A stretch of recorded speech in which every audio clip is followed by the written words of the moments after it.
Assalamualaikum warahmatullahi wabarakatuh. Let me introduce myself. My name is Resmadita Hairani M. With student number 20036121. In this video, I will present the result of my paragraph. Tapi sebelum itu, saya mau jelasin dikit nih, gimana caranya untuk kita bikin sebuah paragraf dalam bahasa Inggris dengan baik dan benar. Tapi ini hanya sependek pengetahuan saya dan seingat saya, karena sebelumnya kan udah pernah dijelasin juga sama guru kita, sama dosen. Udah dijelasin nih gimana caranya kita bikin paragraf dalam bahasa Inggris itu dengan baik dan benar. Jadi, sebuah paragraf itu punya unsur ya. Nah, unsurnya itu ada 3 unsur di dalamnya. Apa aja tuh? Yang pertama, ada unity, kemudian yang kedua coherent, dan yang ketiga itu ada yang namanya elaboration. Unity itu maksudnya gimana gitu kan? Nah, unity itu artinya kesatuan. Jadi dalam satu paragraf itu, yang terdiri dari beberapa kalimat itu, harus punya, salah satu dari kalimat-kalimat tersebut itu harus punya ide pokok. Jadi tuh kalimat-kalimat yang lain itu harus saling berhubungan dengan ide pokoknya gitu. Kemudian yang kedua adalah koheren. Maksud paragraf yang koheren tuh yang gimana? Paragraf yang koheren itu artinya setiap kalimat yang terdapat dalam paragraf tersebut itu punya keterkaitan. Jadi kalimat satu itu harus terkait dengan kalimat kedua, ketiga, dan seterusnya. Gimana caranya kalimat-kalimat itu punya keterkaitan? Selain isi dari kalimat tersebut sama-sama menjelaskan apa yang terdapat dalam kalimat utama, itu juga harus pakai kata-kata penghubung, kata-kata transisi. Kata-katanya itu yang gimana aja? Contohnya ada, kalau dalam bahasa Inggris ya, ada next, however, ada first, dan for example, dan lain-lainnya gitu. Kemudian setelah itu, unsur yang ketiga adalah elaboration. Elaboration itu yang gimana? Elaboration itu bisa dibilang adalah mendetail ya, mendetail. Jadi dia tuh menjelaskan dari apa yang sudah dijelaskan. How to write a paragraph. Gimana cara kita menulis sebuah paragraf? Nah, ini lebih detail lagi ya. Jadi, sebuah paragraf itu harus minimum of 4 sentence. Minimal dalam satu paragraf itu harus 4 kalimat. Baru bisa dibilang paragraf. Kemudian, focus on only topic. Dalam paragraf itu harus fokus dalam satu topik. Nggak boleh nih, satu paragraf itu ada 2 ide pokok di dalamnya. Karena itu bakalan bikin rancu gitu. Contohnya ya, sayuran memiliki peran penting dalam kesehatan. Apabila kita jarang mengkonsumsi sayuran hijau, bisa berakibat tidak baik bagi kesehatan. Jarang olahraga juga dapat memperburuk kesehatan. Nah, dalam paragraf tersebut kan udah kelihatan. Lagi bahas tentang sayuran yang memiliki peran penting dalam kesehatan. Terus tiba-tiba masuk ke jarang olahraga juga dapat memperburuk kesehatan. Jadi itu nggak boleh.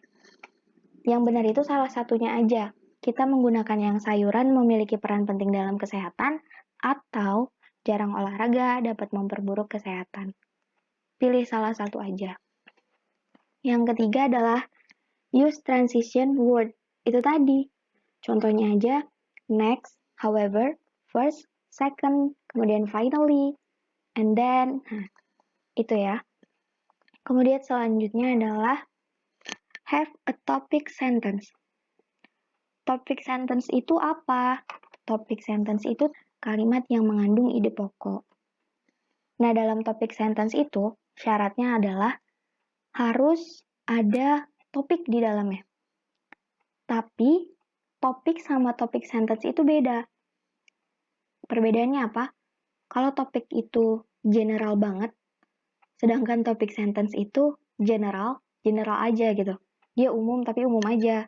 Kalau topik itu umum banget gitu. Jadi lebih general topik daripada topik sentence. Kalau pemahaman sederhananya kayak gitu aja. Kemudian ada supporting sentence. Supporting sentence itu adalah kalimat yang dapat mendukung kalimat utamanya dalam paragraf tersebut. dari example, kemudian bisa aja reasons, atau description dari kalimat utamanya, kemudian fact, faktanya, ada explanation, kemudian details, itu bisa tuh jadi supporting sentence. Kemudian yang ketiga adalah concluding sentence. Concluding sentence ini yang gimana? Concluding sentence ini udah jelas dong, conclude. Itu artinya kesimpulan. Bisa aja dia menyimpulkan seluruh dari paragraf tersebut atau bisa merephrase dari topik sentence-nya. Merephrase itu yang gimana sih? Merephrase itu pakai inti dari topik sentence lagi, tapi dijelaskan dalam kalimat yang berbeda dengan kata-kata yang berbeda. Kemudian, sebelum bikin sebuah paragraf, biar itu terstruktur, sebelumnya kita bisa coret-coret dulu di mana gitu. Ini abstrak yang udah saya bikin sebelumnya, maksudnya sebelum saya bikin paragraf ini, ada beberapa topik sentence yang mungkin bisa jadi pilihan untuk topik yang akan saya bawakan gitu. Topik yang saya pilihkan adalah is chemicals dangerous? Nah, ini beberapa contoh-contoh topik sentence ini itu saya nyarinya dari jurnal, tapi nggak saya masukin sumbernya karena saya ambil yang inti-intinya aja. Saya ambil topik yang saya ambil adalah is chemical dangerous? Apakah bahan kimia itu berbahaya? Next, teratogenic and mutagenic that can cause DNA to mutasi and cause impairment in cells. For example, battery trash and radioactive substance. Lastly, chemicals can cause irritation like chlorine.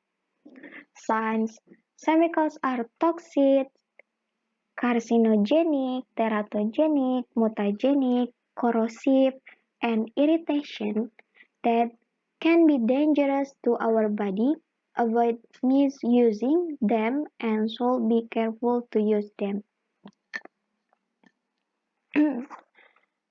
Maksud dari paragraf ini, jadi gini, ada banyak bahan-bahan kimia di sekitar kita, tapi itu tanpa kita sadarin, bahan kimia itu tuh dapat berbahaya bagi tubuh kita.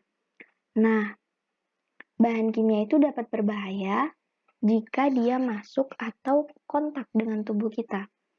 Berdasarkan data yang saya ambil dari BPOM, bahwasannya bahan berbahaya itu adalah bahan kimia yang secara tunggal atau campuran dapat membahayakan kesehatan dan lingkungan secara langsung maupun tidak langsung, yang memiliki racun, karsinogenik, kemudian ada teratogenik, mutagenik, korosif, dan bersifat iritasi.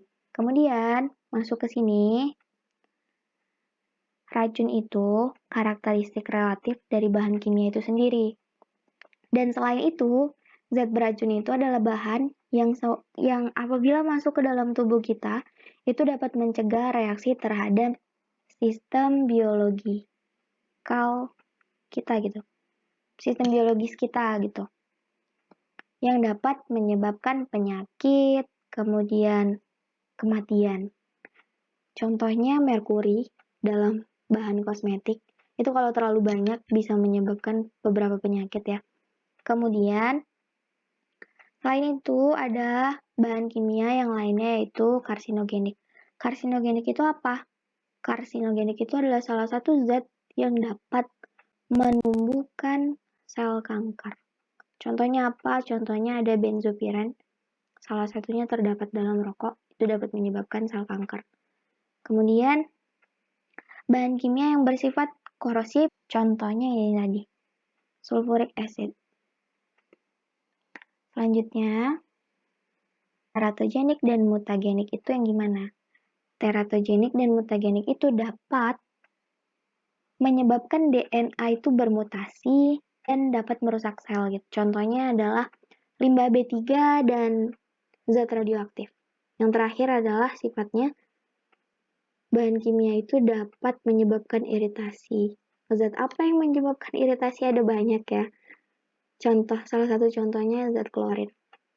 Kemudian, karena bahan kimia itu beracun, karsinogenik, teratogenik, mutagenik, korosif dan iritasi, dan dapat menyebabkan iritasi, bahan kimia itu dapat berbahaya bagi tubuh kita.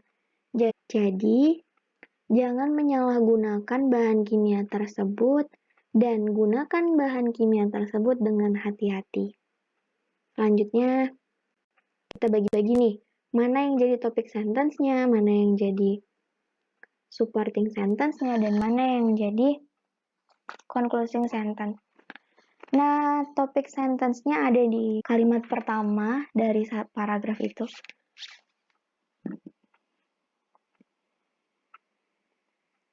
There are many chemicals around us, but without realizing these chemicals can be dangerous to our body.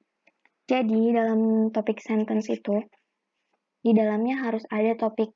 Topik kita adalah, is chemicals dangerous? Gitu kan. Nah, dalam topik sentence ini apa udah ada topiknya? Udah dong, ada chemicals, ada dangerous di sini. Jadi, ada banyak bahan kimia di sekitar kita, tapi tanpa kita sadarin, bahan kimia itu dapat berbahaya bagi tubuh kita. Nah, itu termasuk topik sentence-nya. Bersifat general gitu kan. Masuk ke supporting sentence. Supporting sentence-nya di sini ada, chemicals can be harmful when they enter or contact the body. Bentuk supporting sentence ini merupakan bentuk description. Mendeskripsikan dari si topik sentence ini tadi. Dia ngomong kalau misalnya tanpa kita sadarin tuh bahan kimia tuh dapat berbahaya loh bagi tubuh kita. Nah, di supporting sentence dijelasin bahan kimia itu dapat berbahaya jika mereka itu masuk atau kontak tubuh gitu, kontak ke tubuh kita gitu. Jadi itu tadi, dia mendeskripsikan lagi, menjelaskan lagi dari topik sentence-nya. Kemudian supporting sentence yang kedua adalah based on data from BPOM bla bla bla bla. Nah, ini tadi udah dibilang kan, supporting sentence itu bisa berupa example, bisa berupa reasons, bisa berupa deskriptif, kemudian explanation atau fakta. Nah, ini tadi fakta. Fakta itu dari data, baru bisa kita sebut sebagai fakta. Jadi kita ambil sebuah data yang dapat mensupport bahwasannya bahan kimia itu berbahaya. Karena dalam peraturan ini disebutkan bahwasannya bahan yang berbahaya itu adalah bahan kimia gitu katanya. Itu kan memperkuat dari si topik sentence-nya. Selanjutnya adalah elaboration. Elaboration-nya apa tadi?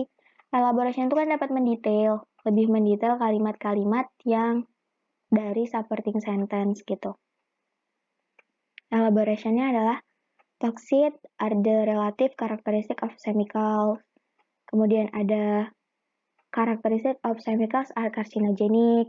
Kemudian chemicals are corrosive. Itu kan menjelaskan lagi dari kalimat supporting sentence-nya gitu. Menjelaskan ini tentang toxic itu yang gimana sih, carcinogenic itu yang gimana, teratogenik yang gimana, kemudian mutagenik itu yang gimana, apa-apa aja, kemudian korosif dan iritasi itu yang gimana. Nah, itu merupakan elaboration, yaitu lebih mendetail dari kalimat penjelasnya.